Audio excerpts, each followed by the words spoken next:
बहुत पुरानी बात है। एक जंगल में एक बहुत बड़े पेड़ के तने में एक खोल था।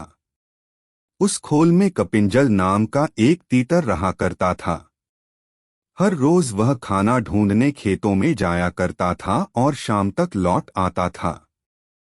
एक दिन खाना ढूंढते ढूंढते कपिंजल अपने दोस्तों के साथ दूर किसी खेत में निकल गया और शाम को नहीं लौटा। जब कई दिनों तक तीतर वापस नहीं आया तो उसके खोल को एक खरगोश ने अपना घर बना लिया और वहीं रहने लगा। लगभग 2 से 3 हफ्तों बाद तीतर वापस आया।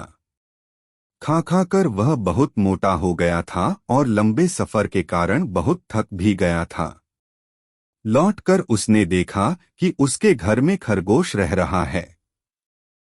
यह देखकर उसे बहुत गुस्सा आ गया और उसने झल्लाकर खरगोश से कहा, ये मेरा घर है, निकलो यहाँ से। तीतर को इस तरह चिल्लाते हुए देख खरगोश को भी गुस्सा आ गया और उसने कहा, कैसा घर? कौन सा घर? जंगल का नियम है कि जो जहां रह रहा है वही उसका घर है। तुम यहाँ रहते थे, लेकिन अब यहाँ मैं रहता हूँ और इसलिए यह मेरा घर है। इस तरह दोनों के बीच बहस शुरू हो गई।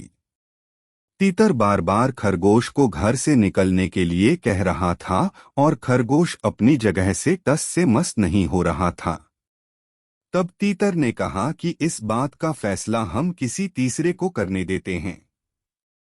उन दोनों की इस लड़ाई को दूर से एक बिल्ली देख रही थी। उसने सोचा कि अगर फैसले के लिए ये दोनों मेरे पास आ जाएं, तो मुझे इन्हें खाने का एक अच्छा अवसर मिल जाएगा। यह सोचकर वह पेड़ के नीचे ध्यान मुद्रा में बैठ गई और जोर जोर से ज्ञान की बातें करने लगी। उसकी बातों को सुनकर तीतर और खरगोश ने बोला कि यह कोई ज्ञानी लगती है और हमें फैसले के लिए इसके ही पास जाना चाहिए। उन दोनों ने दूर से बिल्ली से कहा, बिल्ली मौसी, तुम समझदार लगती हो, हमारी मदद करो और जो भी दोषी होगा उसे तुम खा लेना। उनकी बात सुनकर बिल्ली ने कहा, अब मैंने हिंसा का रास्ता छोड़ दिया है, लेकिन मैं तुम्हारी मदद जरूर करूंगी। समस्या यह है कि मैं अब बूढ़ी हो गई हूं और इतने दूर से मुझे कुछ सुनाई नहीं दे रहा है। क्या तुम दोनों मेरे पास आ सकते हो? उन दोनों ने बिल्ली की बात पर भरोसा कर लिया और उसके पास चले गए। जैसे ही वो उसके पास गए, बिल्ली ने तुरंत पंजा मारा और एक ही झपट्टे में दोनों को मार डाला। कहानी से सीख। इस कहानी से हमें यह सीख मिलती है कि हमें झगड़ा नहीं करना चाहिए और अगर झगड़ा हो भी जाए तो किसी तीसरे को बीच में आने नहीं देना चाहिए।